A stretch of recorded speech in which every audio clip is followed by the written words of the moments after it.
मेरे सतगुरु आप सब संतन के सरताज, शरण पड़ेगी राखियाँ प्रभु जी तुम्हारी लाज, शरण पड़ेगी राखियाँ प्रभु जी तुम्हारी लाज।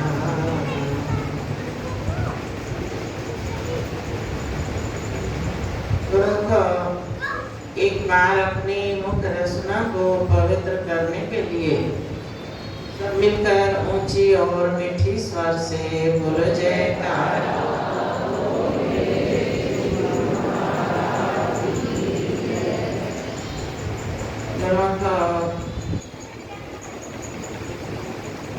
संसार के अंदर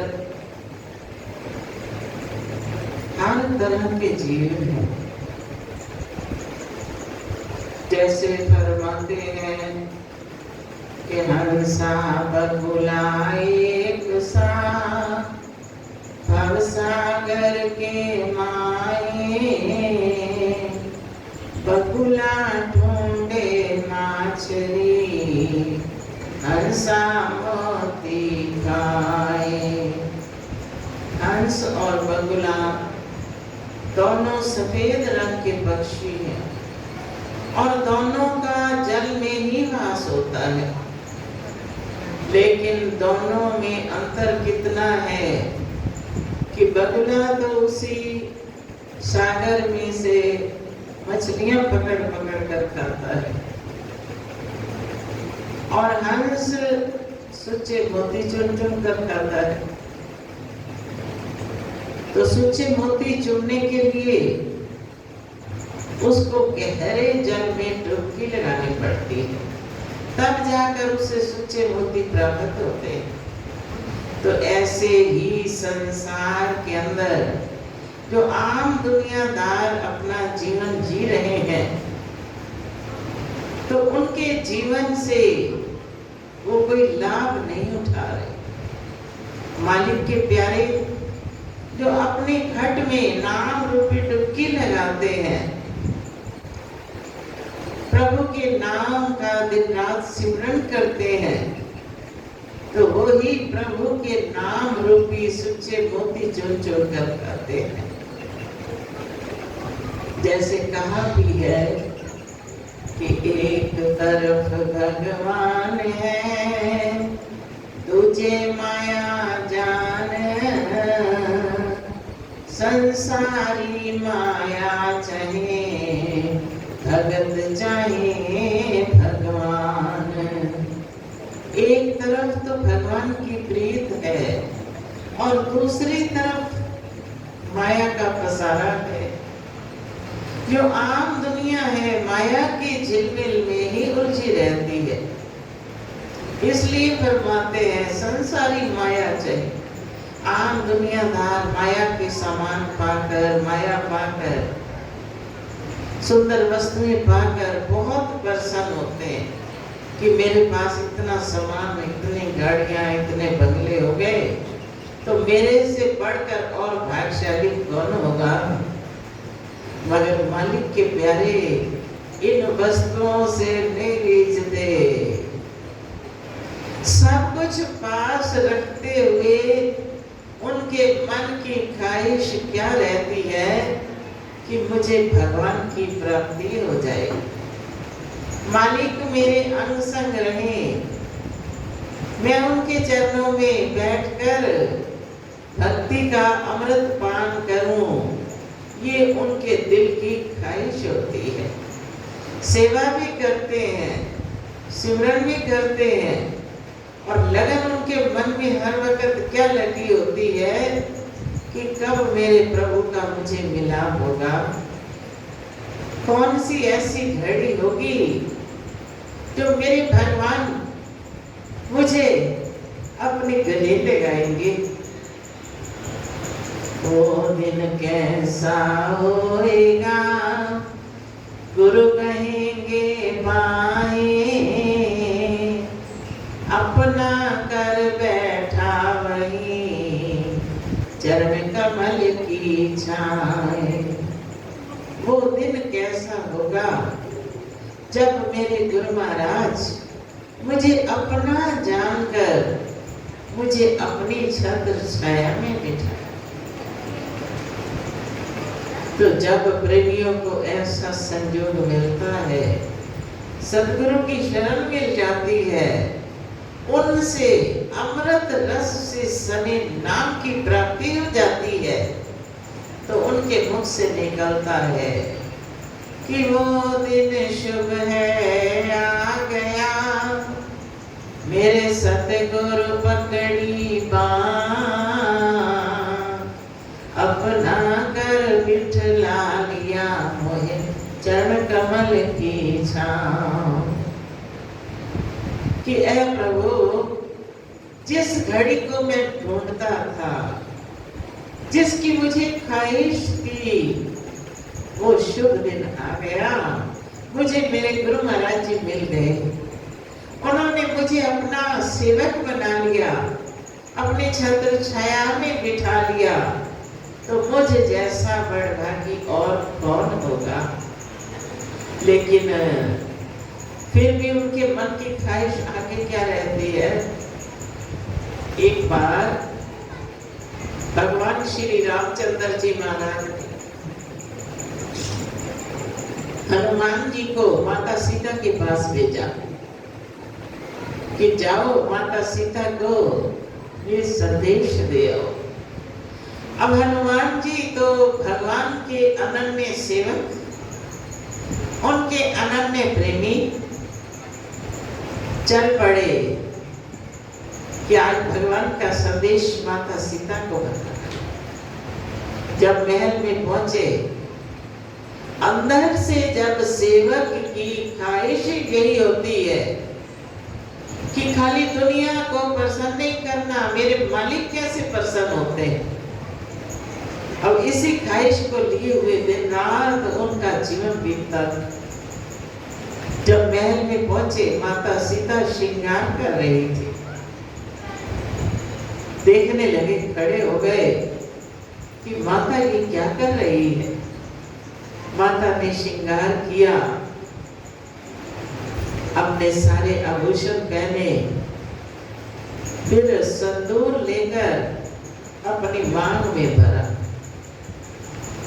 तो हनुमान जी सोचते हैं कि बाकी तो आभूषण पहने, उससे सुंदरता आ जाती है, माता सीता बड़ी सुंदर लगती है। लेकिन ये लाल रंग जो लगाया है, इसका भी कोई ना कोई तो मकसद होगा।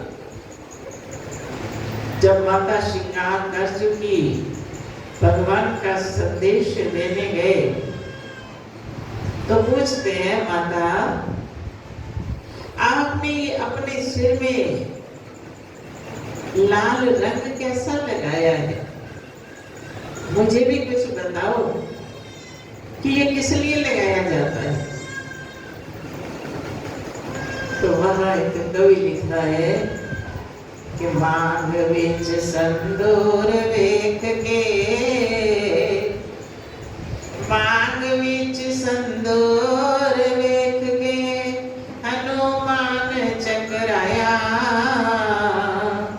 खबरे माता सीता ने रंग जिया क्या लाया, रहना सकिया कुछ ही लिता माता राम प्यारी, लाल संदूर लाल क्यों रंगी, मांग चिट्ठी सारी।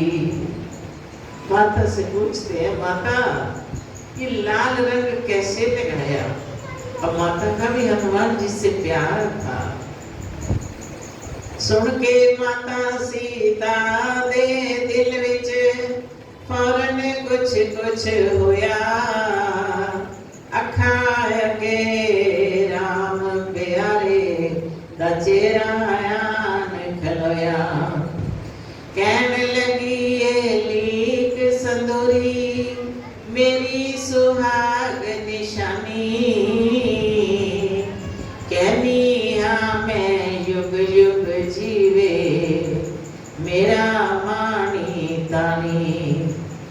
इसनू वेख वेख खुश होए मेरे सिर दा साईं, इस वास्ते रोज मैं इसनू लानिया चाई चाई। अब माता कहती है, बेटा ये लाल संदूर मैंने इसलिए लगाया कि इसके लगाने से भगवान की उम्र बढ़ती है, और दूसरा भगवान इसको देखकर खुश होते हैं, प्रसन्न होते हैं।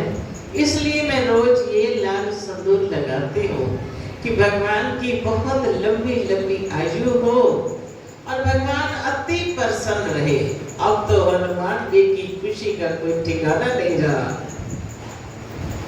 हनुमान ए सुन के हंसया, वाह वाह कृपा वसी, धन धन माता सीता तू है जिस दिल दी खुंडी दसी। जे उंगल भर लीक संदूरी खुशी राम करावे, इस दे लाया उमर राम दी आहा जे वध जावे। क्यों ना सिर तो पैरा तक में चा संदूर लगावा, क्यों ना पूरी खुशी राम दी जुगा जुगंतर पावा। इतने नो सिर तो पैरा तक चा संदूर लगाया, भक्ति प्रेम दा ऊंचा दर्जा फिर हनुमान ने पाया। अब इतने प्रसन्न हुए कि उनकी खुशी का कोई ठिकाना नहीं रहा। प्रसन्न होकर नाचने लगे। माता तो धन्य है जिसने आज मुझे दिल की बात बताई कि भगवान की उम्र कैसे बढ़ती है और वो कैसे खुश होते हैं। आज मुझे ये राज पता चल गया। तो अगर थोड़ा सा सिंदूर लगाने से भगवान की उम्र बढ़ती है और इसको देखकर भगवान प्रसन्न होते हैं, तो क्यों ना मैं अपना सारा शरीर ही सिंदूर से रंग लूं कि मेरे भगवान की बहुत लंबी आयु हो, जुगा जुगंतर तक मेरे प्रभु की आयु। और प्रसन्न होते हैं तो मैं अपना सारा शरीर ही रंग कर भगवान के पास जाता हूँ कि भगवान अति प्रसन्न। सच सेवक के मन की ख्वाहिश ही यही रहती है कि मेरे प्रभु को किस प्रकार सुख मिलता है, कैसे वो प्रसन्न होते हैं। अब वो रास्ता जब हनुमान जी को पता चला तो सिंदूर लेकर पूरे शरीर पर मल लिया। जब वापस पहुंचे तो भगवान देखकर मुस्कुराने लगे। हनुमान ये क्या? कहता है प्रभु मुझे पता चल गया कि सिंदूर लगाने से आपकी आयु लंबी होती है और आप प्रसन्न होते हो, तो इसलिए मैंने सारा शरीर सिंदूर से रंग लिया। आज जहां भी देखो हनुमान जी की मूर्ति पर सिंदूरी रंग होता है। वो उन्होंने भगवान की प्रसन्नता के लिए अपने शरीर को सिंदूरी किया कि मेरे भगवान हमेशा प्रसन्न रहे। आज तो वैसे भी हनुमान जयंती है। आज कल थी, चलो कल आज सारा सब याद तो कर रहे हैं ना जयंती को। तो हनुमान जी ने दिन रात क्या प्रयत्न किया कि भगवान को सुख मिले और मेरे भगवान प्रसन्न रहे। तो प्रभु की प्रसन्नता के लिए अपना मान नहीं दिखाया, अपनी तरफ नहीं देखा कि लोग मुझे क्या कहेंगे। केवल एक ही लक्ष्य सामने कि मेरे प्रभु की आयु लंबी हो और मेरे प्रभु हमेशा प्रसन्न रहे। इसको कहते हैं सच्चा सेवक, जो हर घड़ी अपने प्रभु की प्रसन्नता ढूंढता है। तो हम पुराने इतिहास पढ़ते हैं, लेकिन रोज अपने श्री सतगुरु दाता दयाल जी के मुखारबिंद से ये वचन सुनते हैं कि प्रेमियों, कलिकाल के अंदर जीवन को सफल करने का एक ही मार्ग है कि जो भी प्रेमी गुरु महाराज जी की शरण में आए वो भक्ति के मार्ग पर चले। जो 5 नियम हमारे प्रभु ने बनाए, नित्य प्रति उनका पालन करें, उनमें आलस ना करने पाए। फिर रोज हम कानों से सुनते हैं, लेकिन उनकी प्रसन्नता कैसे पाएंगे?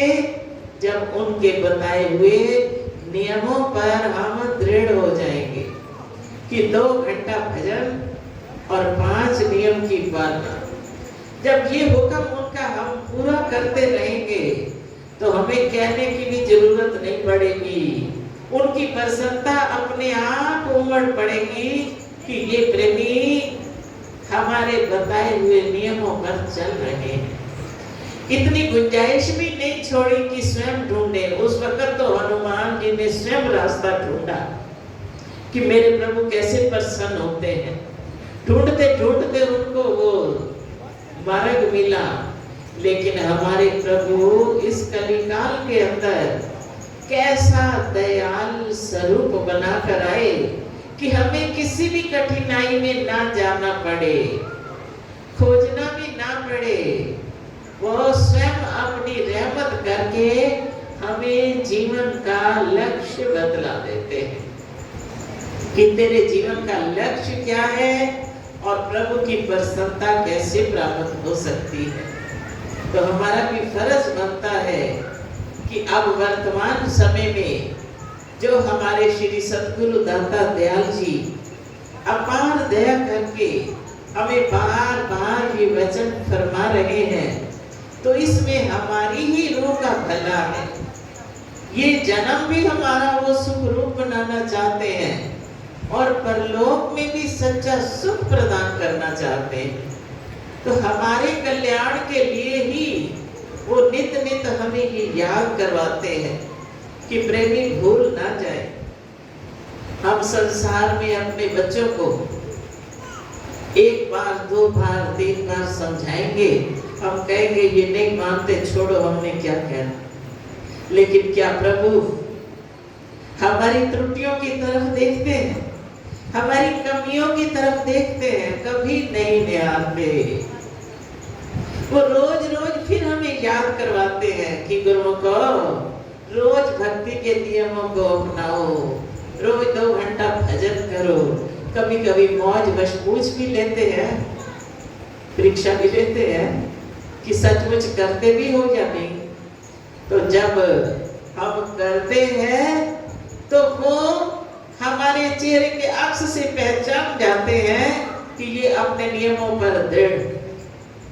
और अगर हम आलस करते हैं फिर भी पहचानते हैं कि ये आलस कर रहे हैं, अपने मार्ग पर दृढ़ नहीं। फिर वो रहमत करके वचन करते हैं कि नहीं, आलस नहीं करना, नित्य प्रति नियमों को निभाना है, नित्य प्रति करना है। आज से दृढ़ इरादा कर लो कि हम कभी भी आलस नहीं करने पाएंगे। तो इतनी दयालुता जो वो हम पर बरसा रहे हैं वो हमारे कल्याण के लिए है, हमारे हित के लिए है। तो इसलिए महापुरुषों का काम है रूहों को जगाना, सत मार्ग दर्शाना। वो तो हमें दर्शा रहे हैं इस मार्ग पर चलना हमारा काम है। जैसे जैसे हम चलते जाएंगे वैसे वैसे उनकी प्रसन्नता को प्राप्त करते चले जाएंगे। जब जब भी भगवान आए उन्होंने अपने प्रेमियों को कैसा सरल और सुगम मार्ग दर्शाकर जीवन सफल करना सिखलाया कि हमारा जीवन सफल कैसे होगा। तो उनकी सफलता पाकर, उनकी प्रसन्नता को पाकर हमारा भी जीवन सफल हो जाता है। तो इसलिए महापुरुष हमारे कल्याण के लिए आए और हमारा भी फर्ज है कि हम भी अपने कल्याण का मार्ग ढूंढे। श्री रामनवमी के दिन भी श्री सद्गुरु दाता दयाल जी ने प्रथम पातशाही महाराज जी की जन्म दिवस पर बड़े प्रसन्न होकर वचन भी फरमाए और छोटा सा भजन भी बोला। कौन सा?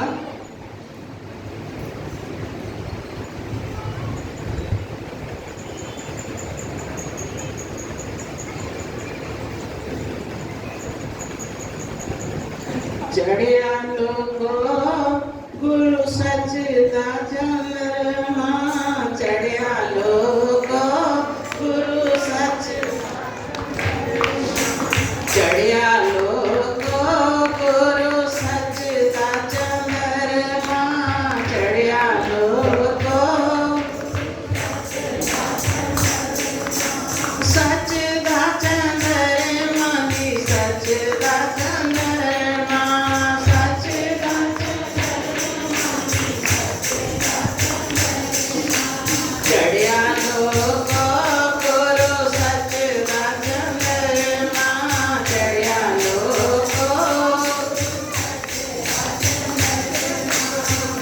कैसा सुंदर वाणी में फरमाया कि प्रेमियों चढ़िया लोको गुरु सचदा चंद्रमा। ये चांद निकलता है तो सारे संसार को रोशनी भी देता है, शीतलता भी देता है। और वो चंद्रमा जो सच का सतगुरु लेकर आए, ज्ञान की रोशनी जो संसार को बख्शिश कर रहे हैं, उससे हमारे मन को शीतलता मिलती है। एक एक वचन में गहरे राज समाये हैं। तो इसलिए महापुरुष जैसे दया करते हैं, हम भी उनकी दया से लाभ उठाते जाएं और अपने जीवन को सफल बनाते जाएं। बोलो जय।